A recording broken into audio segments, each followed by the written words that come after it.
My daughter raised her wine glass toward me across the candlelit table of her River Heights dining room, her smile as polished as the sterling silver cutlery she had inherited from her mother. It was Christmas Eve, and the 20-foot Douglas fir in the corner twinkled with lights that probably cost more than my monthly grocery bill. But as she proposed a toast to family, I noticed her husband slip something into my eggnog when he thought I was not looking. It was not nutmeg. I recognized the crushed white tablets dissolving into the cream. I had seen those pills before, in the medicine cabinet of my late wife's hospital room. Sedatives. The kind that could make an old man appear confused, disoriented, perhaps even incompetent. I did not confront them. I did not knock the glass away. Instead, I pretended to take a long sip while the liquid dribbled down my chin and into my flannel shirt, and I prepared to give the performance of a lifetime. My name is Walter Jennings. I am 67 years old, and for the past 42 years, I have let the world believe I am nothing more than a retired school janitor living on a modest pension in Winnipeg. I drive a 2009 Ford Ranger with rust eating through the wheel wells.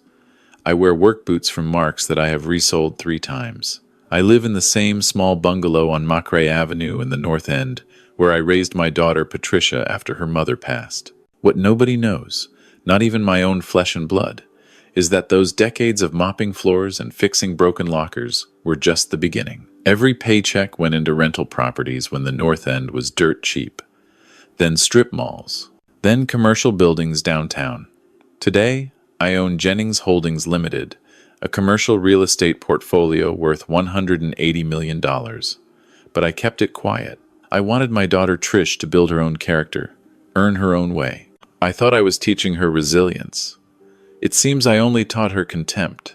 Before I tell you how I dismantled their scheme piece by piece, let me know where you are watching from in the comments below. If you have ever been underestimated by the people who were supposed to love you most, hit that like button and subscribe. Trust me, you are going to want to see how this ends. The nightmare had been building for months, but it crystallized 4 hours before that Christmas Eve toast. I had arrived at my daughter's house in River Heights at 5 o'clock sharp, carrying a bottle of wine from the LC and a tin of butter tarts I had picked up at Jeannie's Bakery.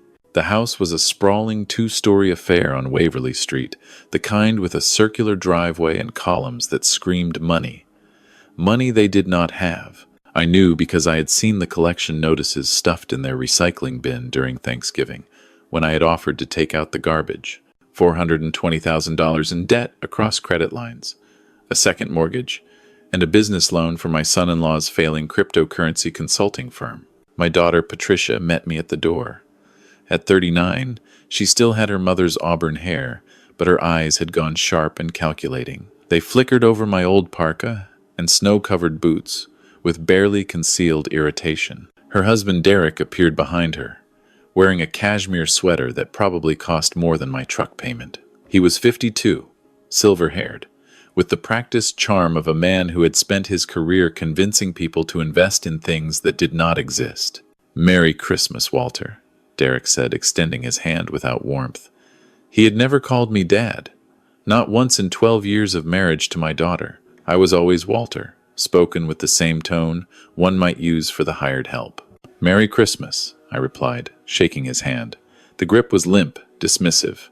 Patricia led me into the living room, where a fire crackled in a gas fireplace surrounded by marble I knew they could not afford.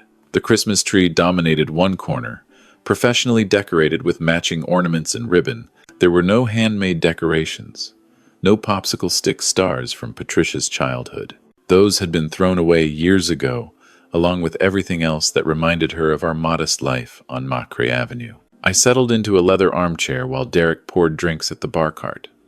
Patricia perched on the edge of the sofa, watching me with an intensity that made my skin prickle. "Dad," she began, her voice dripping with sweetness. "Derek and I have been talking, and we are worried about you. You are 67 now, living alone in that old house. The neighborhood is not what it used to be. We think it might be time to consider your options." "My options," I repeated. "Assisted living?"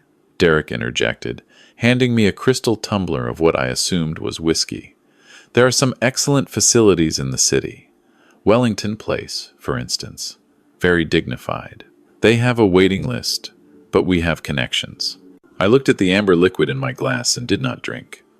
Wellington Place cost $8,000 a month. They were not offering to pay. I am doing fine, I said. The house is paid off. I have my pension. I keep busy. But that is just it, Patricia pressed, leaning forward. You are not keeping busy, Dad. Mrs. Chicken next door called me. She said you have been forgetting to bring in your garbage bins, that you left the stove on last month, that you seem confused sometimes. Mrs. Chicken was 93 and mostly deaf. I had helped her bring in her garbage bins because she could not manage them in the snow. The stove incident had been a single time when I fell asleep watching the Jets game, but I saw how this was being spun. I am not confused, I said carefully. Of course not, Derek agreed, his smile not reaching his eyes. But these things can sneak up on a person. We just want to make sure you are taken care of, that your affairs are in order, you know, in case anything happens. There it was, the first card on the table. I have a will, I said. Everything goes to Patricia. You know that. Patricia shifted uncomfortably. Yes, but we were thinking about something more immediate, a power of attorney, just in case. Derek knows an excellent lawyer who specializes in estate planning, Harold Fitch. He could come by tomorrow, on Christmas Day, just for a quick chat. I felt the familiar tightness in my chest. They wanted me to sign over control of my assets, my house, my entire life, to them. And they wanted to do it over Christmas dinner, when they thought I would be too sentimental to refuse. I will think about it, I said.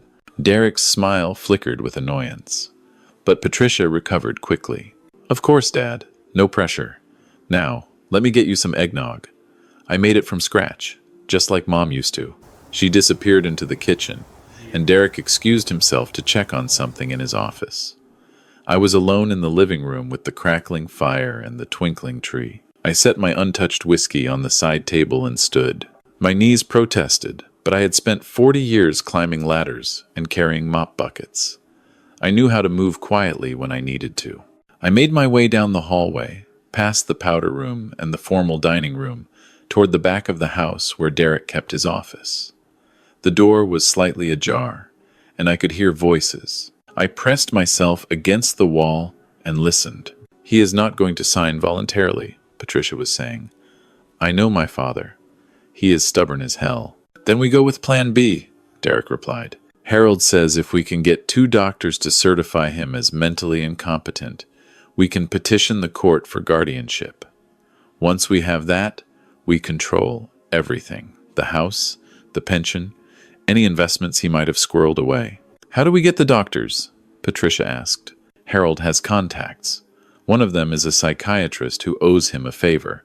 We just need your father to behave erratically enough to justify an evaluation. The sedatives should help with that.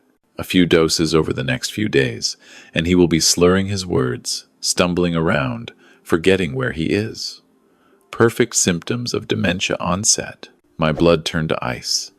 They were not just planning to pressure me. They were planning to drug me, destroy my credibility, and have me declared mentally unfit. All to get control of what they thought was a modest bungalow and a janitor's pension. If they only knew. What about the house? Patricia asked. How much can we get? Derek laughed. I ran the comps. That North End neighborhood is gentrifying fast.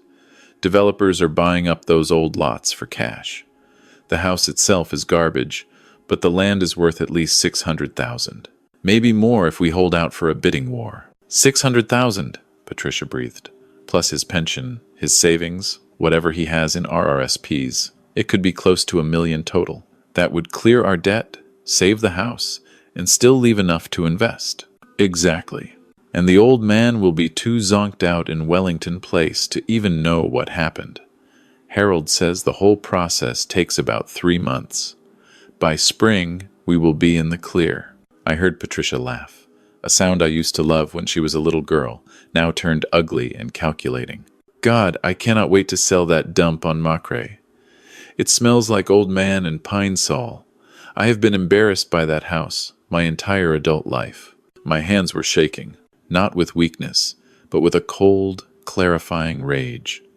My daughter, the girl I had rocked to sleep every night after her mother died of cancer, The girl I had taught to skate on the frozen retention pond behind the school. She was planning to drug me, steal everything I had, and warehouse me in a facility while she sold my home.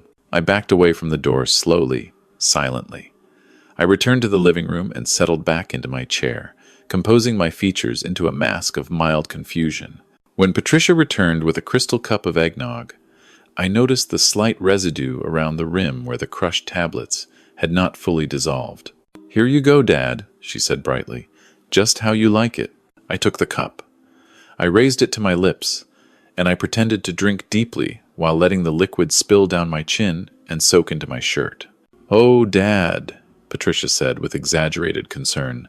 "Let me get you a napkin. You are spilling everywhere." I let her dab at my shirt, playing the part of the doddering old man they wanted me to be. "Sorry," I mumbled. "I must be more tired than I thought." "Why don't you lie down in the guest room for a bit before dinner?" Derek suggested, materializing at Patricia's shoulder. "Rest up. It is going to be a long night." I nodded, letting them guide me upstairs to the guest room. I lay down on the bed and closed my eyes, listening to their footsteps recede down the hall. As soon as I heard them descend the stairs, I pulled out my phone. I did not call the police. Not yet. If I reported this now, it would be my word against theirs. They would claim I was confused, paranoid, already showing signs of the dementia they were manufacturing. I needed evidence. I needed witnesses. I needed to catch them in the act. I opened my encrypted messaging app and sent 2 texts. The first was to Margaret Blackwood, a private investigator I had retained 3 years ago when I first noticed discrepancies in Patricia's financial claims. She had been feeding me information ever since, documenting their debt, their schemes, their lies. "Situation critical," I typed. "Drugging attempt in progress. Recording needed. Send technical team to 847 Waverly Street, River Heights. Discreet approach." The second message was to Frank Morrison, my lawyer, and the only person on earth who knew the true extent of my wealth. Frank and I had served together on the board of the United Way for 15 years.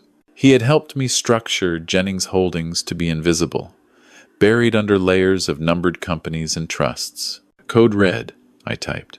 "They crossed the line. Activate Protocol 7. Be ready at Health Sciences Center. Bring forensic accountant."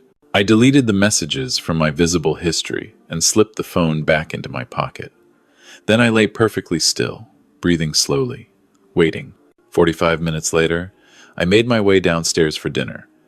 The dining room table was set with china and crystal, the centerpiece, a massive arrangement of red roses and evergreen branches. Derek had opened a bottle of wine that cost more than my monthly pension. Patricia had prepared a full Christmas spread, roast beef and Yorkshire pudding and Brussels sprouts and mashed potatoes. The food smelled delicious, but I trusted none of it. I took my seat at the foot of the table, opposite Derek at the head. Patricia sat between us, watching me with hawk-like attention. "This looks wonderful," I said, letting my words slur slightly. Patricia beamed. "Only the best for you, Dad." Derek raised his glass. "To family," he said. I raised my wine glass. I pretended to drink. "Eat up, Walter," Derek encouraged, gesturing at the loaded plate in front of me. "You need your strength." I made a show of cutting a piece of roast beef and lifting it to my mouth. I chewed slowly, watching them watch me. Their eyes tracked every movement of my fork, every motion of my jaw. They were waiting for the sedatives to take hold, waiting for me to become the confused, incompetent old man of their design. Halfway through the meal, I decided to give them what they wanted. I set down my fork and rubbed my forehead. I let my eyelids droop. "Dad?" Patricia said, her voice sharp with anticipation disguised as concern. "Are you okay?" "I feel strange," I mumbled. "The room is spinning." "You probably just need some air," Derek said, rising from his chair. "Let me help you to the living room." He took my arm and guided me away from the table. I let my feet stumble, let my body sway. I gripped his arm like a man losing his balance. "What is happening to me?" I slurred. "I do not understand." Patricia appeared at my other side. "It is okay, Dad. You are just tired. It has been a long day." They settled me on the sofa in the living room. I slumped against the cushions, letting my head loll to one side. I kept my eyes half closed, watching them through my lashes. "Is it working?" Patricia whispered. "Look at him," Derek replied, barely bothering to lower his voice. "He is already gone. By morning, he will not remember any of this." "Should we give him more?" "Not yet. We do not want to overdo it. The doctors need to see a gradual decline, not an overdose. We will dose him again tomorrow at breakfast, then take him to see Harold in the afternoon." "And Harold's doctor friend?" "Dr. Greenberg. He will do the evaluation on Boxing Day. Says he can expedite the paperwork through the courts. By New Year's, we will have the guardianship petition filed." I lay there, listening to them plan the dismantling of my life. They talked about my house like it was already sold. They debated which assisted living facility had the cheapest rates. They calculated how much they could extract from my pension and savings. "What about his will?" Patricia asked suddenly. "What if he left something to charity or something stupid?" Derek laughed. "Your father? He does not have enough to leave to charity. Besides, once we have guardianship, we can challenge any will. Mental incapacity, backdated to before the document was signed. Harold says it is routine." Patricia giggled. "God, this is really happening. We are finally going to be free of him. And free of the debt," Derek added. "By summer, we will be on a beach in Mexico, sipping margaritas and laughing about how easy this was." I felt a tear slide down my cheek. I did not wipe it away. I let it fall, evidence of the heart they were breaking. Then my phone buzzed in my pocket. A single vibration, the signal from Margaret. The team was in position. Everything was being recorded. I decided it was time to raise the stakes. I let out a low groan, clutching my chest. My body convulsed, and I slid sideways on the sofa. "Dad?" Patricia's voice went from triumphant to panicked in an instant. "Dad, what is wrong?" I gasped for breath, my hand pressed against my sternum. My legs kicked out, knocking over a side table, and sending a crystal vase shattering across the hardwood floor. "Walter!" Derek shouted. "What the hell?" I rolled off the sofa and collapsed onto the floor, my body twitching. I let my eyes roll back in my head. I made a horrible gurgling sound in my throat. "Call 911, Patricia screamed. "He is having a heart attack." Wait, Derek hissed, grabbing her arm. "If we call now, they might find the sedatives in his system. We need to think about this." "He is dying, Derek." "He is faking it. He has to be faking it." I let my body go limp, my breathing shallow and ragged. I heard Patricia fumbling with her phone, heard Derek pacing back and forth. "We should wait," Derek said. "See if he comes out of it. If he dies naturally, it solves all our problems. We cannot just let him die on our floor." "Why not?" Derek's voice had gone cold. "Think about it. No drugging to explain. No guardianship to fight for. He just had a heart attack on Christmas Eve. Tragic, but convenient." There was a long pause. A horrible, empty silence. "Okay," Patricia whispered finally. "Okay, we wait." I lay on the floor of my daughter's living room, listening to her decide whether to let me die.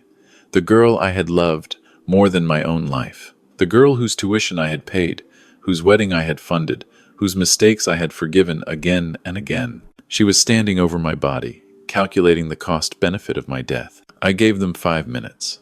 5 minutes of lying perfectly still while they debated my fate. Then the front door burst open. "Winnipeg Fire Paramedic Services," a voice shouted. "We received a cardiac emergency call at this address." Patricia screamed. Derek cursed. I heard the rush of boots on hardwood, the crackle of radios, the sharp smell of winter air flooding into the overheated house. "Sir, can you hear me?" A woman's voice, professional and calm. Hands were on my neck, checking my pulse. A light flashed in my eyes. I let my eyelids flutter open. I saw a paramedic in the standard blue uniform, but there was something else.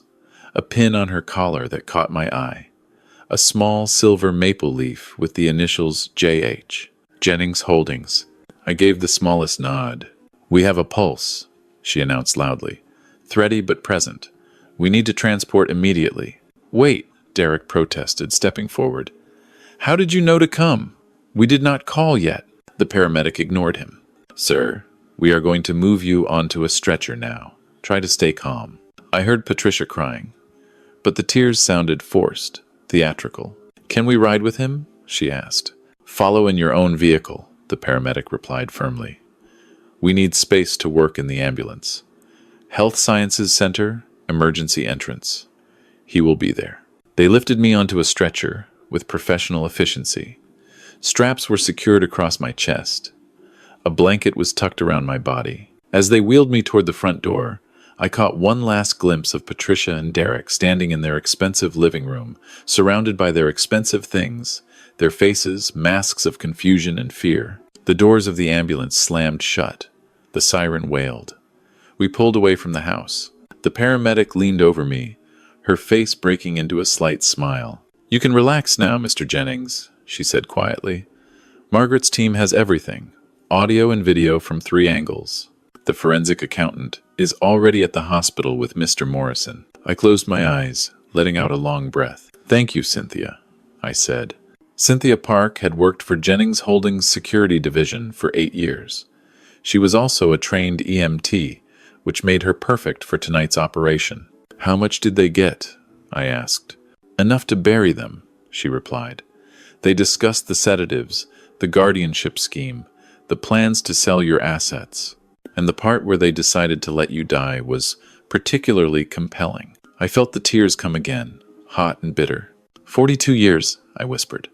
42 years I gave everything for that girl. Cynthia said nothing. There was nothing to say. The hospital was a blur of fluorescent lights and antiseptic corridors. They wheeled me into a private room where Frank Morrison was waiting, along with Dr. Rachel Fong, a cardiologist who had been my personal physician for 15 years.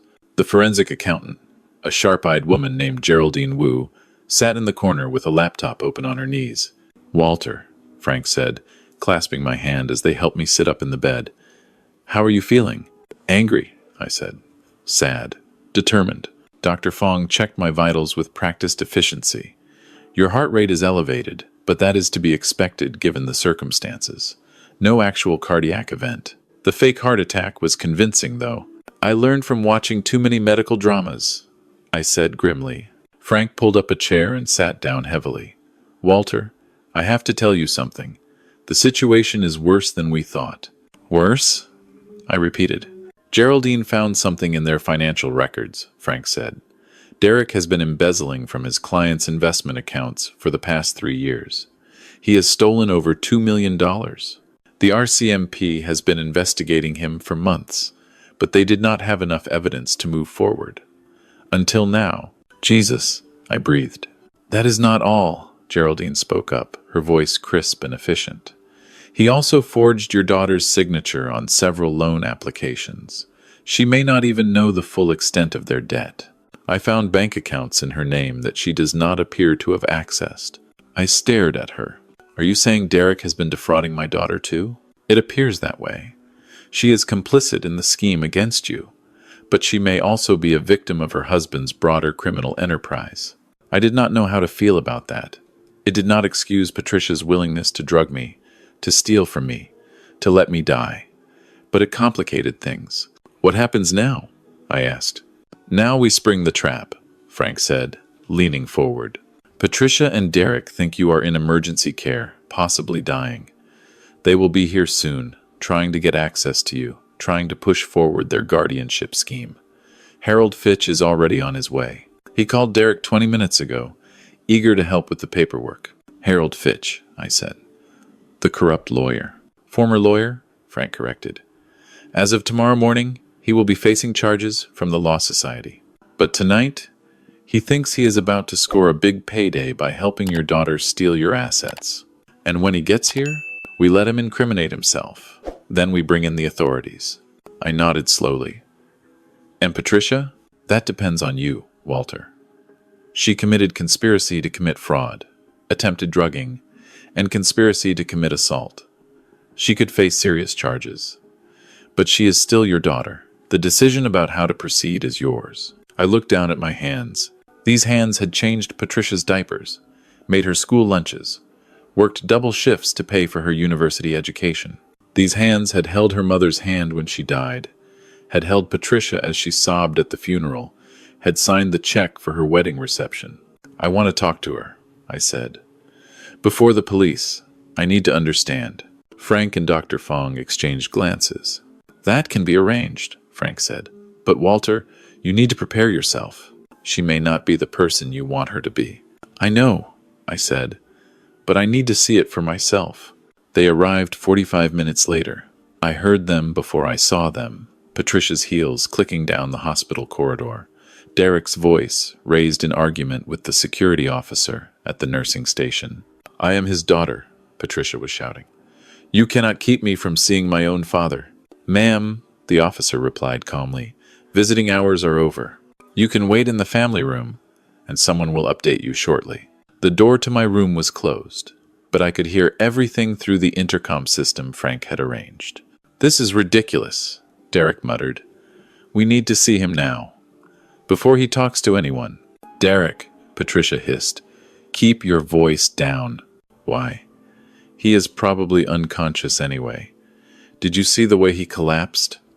That was not acting." "Then why are they keeping us out?" "Because hospitals are bureaucratic nightmares. Look, Harold is on his way. Once he gets here, we will push through the red tape. Lawyers have ways of making things happen." "What if he does not make it?" Patricia's voice cracked. "What if he dies before we get the guardianship?" "Then we contest the will," Derek replied coldly. "Harold says that is actually easier. We claim he was already mentally incapacitated when he wrote it. Any bequests outside the family get challenged. We still get everything." "Everything," Patricia repeated, but the hesitation in her voice was new. "What is wrong with you?" Derek demanded. "Nothing. It is just—" He looked so small, lying on the floor. So old. "He is old. That is the whole point. He used to carry me on his shoulders," Patricia whispered. "When I was little, he would carry me around the backyard and pretend to be a horse. He called me his princess." There was a long pause. "Do not go soft on me now," Derek said, his voice hard. "We are too close. Everything we have worked for is right there.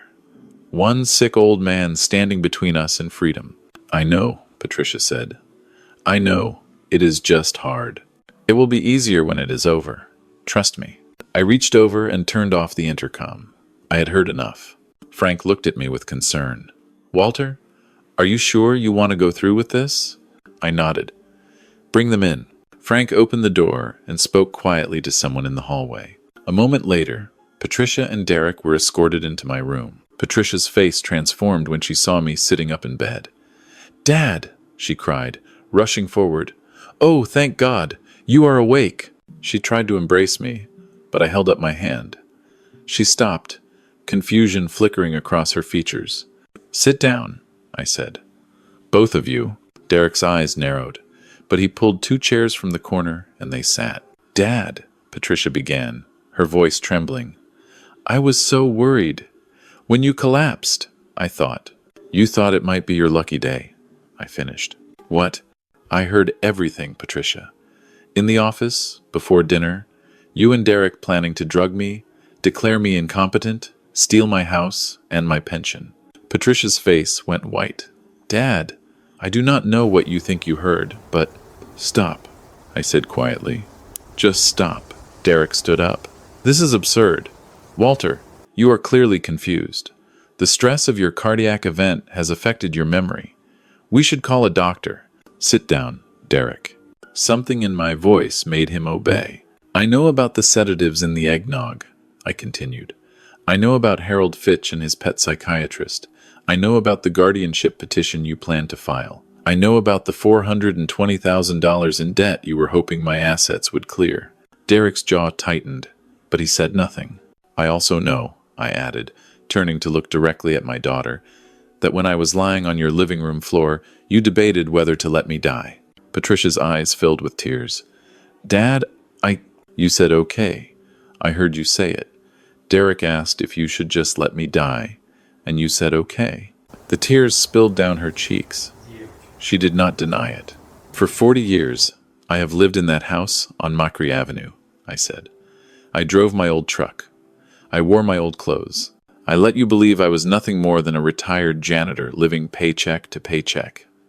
I did it because I wanted you to build your own life, earn your own success, develop your own character. I thought if you did not know about the money, you would learn the value of hard work. What money? Derek interjected, his eyes suddenly sharp with interest. I ignored him. Instead, I reached into the drawer of my bedside table and pulled out a folder. I handed it to Patricia. She opened it.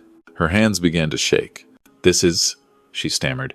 This says you own Jennings Holdings Limited. I confirmed. $180 million in commercial real estate across Western Canada, plus investment accounts, plus the charitable foundation, plus the numbered companies. You were planning to steal a house worth $600,000 when you could have inherited 100 times that. Derek grabbed the folder from Patricia's hands. His eyes scanned the documents frantically. This cannot be real. It is real. Every penny. And as of midnight tonight, none of it goes to you. Derek looked up, his face twisted with rage. You cannot do that. She is your daughter. She is entitled. She is entitled to nothing, I said. Not anymore. The will has been changed. Everything goes to the Walter and Margaret Jennings Foundation, dedicated to funding education for underprivileged children in Winnipeg's North End. The same neighborhood you called garbage. The same house that smells like pine sol. Dad, please, Patricia sobbed. I am sorry. I am so sorry. I do not know what happened to me, Derek said. Do not blame Derek for your choices, I said. You made those choices yourself. Every one of them. You chose greed over love. You chose manipulation over honesty. You chose to let your father die on the floor rather than risk your scheme falling apart. She collapsed forward, her head in her hands, weeping. There is more, I continued. Geraldine? The forensic accountant stepped forward from the corner where she had been waiting. She handed Derek a second folder. These are the records of your embezzlement from client accounts, she said calmly.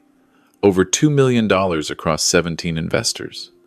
The RCMP has been building a case for months. This evidence will help them complete it. Derek's face went gray. You cannot prove anything. We can prove everything, Frank said, stepping into the room. Audio recordings, financial documents, sworn statements from witnesses. Additionally, we have evidence that you forged your wife's signature on multiple loan applications, accumulating debt in her name without her knowledge. Patricia looked up, her tear-streaked face confused. What? Your husband has been defrauding you as well as your father, Frank explained. Several of the debts you believe you owe were incurred without your consent or knowledge. Derek turned on Patricia. Do not listen to them. They are trying to turn you against me. Is it true? Patricia demanded, her voice rising. Did you forge my signature? Baby, I can explain. Did you forge my signature? Derek said nothing. The door opened again. 2 RCMP officers in plainclothes entered, followed by a uniformed officer. Behind them was a balding man in an expensive suit who I recognized from photographs as Harold Fitch. Derek Sullivan, one of the plainclothes officers, said, You are under arrest for fraud, embezzlement, and conspiracy to commit assault. You have the right to retain and instruct counsel without delay. They pulled Derek to his feet and handcuffed his hands behind his back. He was shouting protests, denials, threats, but they fell on deaf ears. Harold Fitch stood frozen in the doorway, his face ashen. Mr. Fitch, the second plainclothes officer said, we have some questions for you as well. The Law Society has suspended your license, pending investigation, and we have evidence linking you to multiple cases of fraudulent guardianship proceedings. They led both men out of the room. The door closed behind them. Patricia and I were alone. She sat in her chair, her mascara streaked, her designer dress wrinkled, her entire world crumbling around her. I remembered her as a 5-year-old, running through the sprinklers in our tiny backyard, laughing with pure joy. I remembered her at 12, crying at her mother's funeral, clinging to me like I was the only solid thing in a dissolving world. I remembered her at 22, graduating from the University of Manitoba, beaming with pride as I took her photograph. Where had that girl gone? When had she become this stranger? Why? I asked quietly. I just need to understand. Why? Patricia was silent for a long moment. When she spoke, her voice was hollow. I hated that house, she said. I hated being poor. I hated wearing clothes from Value Village, while the other girls had Gap and Guess. I hated packing lunches with no-name peanut butter while they bought cafeteria food. I hated telling people my dad was a janitor. I gave you everything I had, I said. But you did not have enough, she replied. That is what I thought. You did not have enough to matter. And when Derek came along, with his big dreams and his expensive tastes, I thought I had finally escaped. I thought I had finally become someone worth being. And when the money ran out, when the dreams turned to debt, I panicked. Derek said we just needed a little help to get back on our feet, that your assets would give us breathing room, that you were old anyway, that you would be happier in a home where people could take care of you. Is that what you told yourself? She looked at the floor. I told myself a lot of things. I leaned back against my pillows, suddenly exhausted. There will be charges, I said. Conspiracy, at minimum. Frank says you may face prison time. Patricia flinched, like I had struck her. But I have asked the Crown to consider your cooperation as a mitigating factor. If you testify against Derek and Harold, if you help the RCMP recover the money he stole, they may offer you a deal. Why would you do that? She whispered. After everything I did? Because 40 years ago, your mother made me promise to always protect you, even from yourself. I failed at that somehow, failed to teach you the things that mattered. But I will not break my promise to Margaret. Not completely. Patricia broke down then, truly broke down. Not the theatrical tears of a schemer caught in the act, but the raw, ugly sobbing of a woman confronting the wreckage of her own choices. I let her cry. I did not comfort her. Some things cannot be fixed with a hug. Finally, she looked up at me with swollen eyes. Is there any way back? She asked. Any way to be your daughter again? I thought about it for a long moment. Not today, I said. Maybe not for a long time. But there is a program the foundation runs, supporting single mothers in the North End. Tutoring, job training, childcare. They always need volunteers. People willing to do the unglamorous work of showing up day after day, helping without expecting anything in return. You want me to volunteer? I want you to learn what I should have taught you long ago. That value does not come from what you own or what you take. It comes from what you give. Patricia wiped her eyes. She looked at me with something that might have been the beginning of understanding. I will try, she said. That is all I ask. A nurse came in to check my vitals. Frank returned to discuss the legal proceedings. Cynthia Park stopped by to confirm that the recordings had been secured and would be admissible in court. By morning, the news had broken. The embezzlement scandal made the front page of the Winnipeg Free Press. Derek's mugshot appeared on CTV. Harold Fitch's law firm issued a statement distancing themselves from his actions. The story of the school janitor, who was secretly one of the city's wealthiest men, became a sensation, picked up by media across the country. I did not give interviews. I did not seek attention. I went back to my bungalow on Macrae Avenue, the house that smelled like sawdust and pine sol, and I sat in my worn armchair by the window. The Christmas tree was still up, a small artificial thing I had used for 20 years. Margaret's picture smiled at me from the mantel. Outside, snow was falling, soft and silent, covering the street in white. I had survived. I had won. But as I sat there in the quiet, I realized that victory felt nothing like I expected. There was no satisfaction, no triumph, just an emptiness where my daughter used to be. My phone buzzed. A text from Frank. Court date set for February. Looks like Derek will plead guilty to avoid trial. Patricia is cooperating fully. Foundation board meeting Thursday to discuss new education initiative. I typed a reply. Thanks, Frank. See you Thursday. I set the phone down and looked at the falling snow. Somewhere out there, my daughter was facing the consequences of her choices. Somewhere out there, her husband was sitting in a cell, contemplating the ruin of his schemes. Somewhere out there, a corrupt lawyer was watching his career dissolve. And here, in this small house in the north end of Winnipeg, A 67-year-old man was learning that you can protect your wealth, you can protect your legacy, you can even protect your life, but you cannot protect your heart from the people you love. I reached for the photo of Margaret on the mantel. I traced the line of her smile with my finger. I tried, I whispered. I tried to raise her right. Margaret did not answer. She never did. But somehow, in the silence, I felt like she understood. The snow kept falling. The old house creaked and settled around me. And slowly, so slowly, I began to imagine what came next. Not revenge. That was finished. But maybe redemption. For Patricia, if she was willing to earn it. And for me, a chance to build something new from the ashes of what I had lost. I stood up, my knees protesting, and walked to the kitchen to make myself a cup of tea. The kettle was old, the mug was chipped, and the tea was from a box I had bought on sale at Safeway.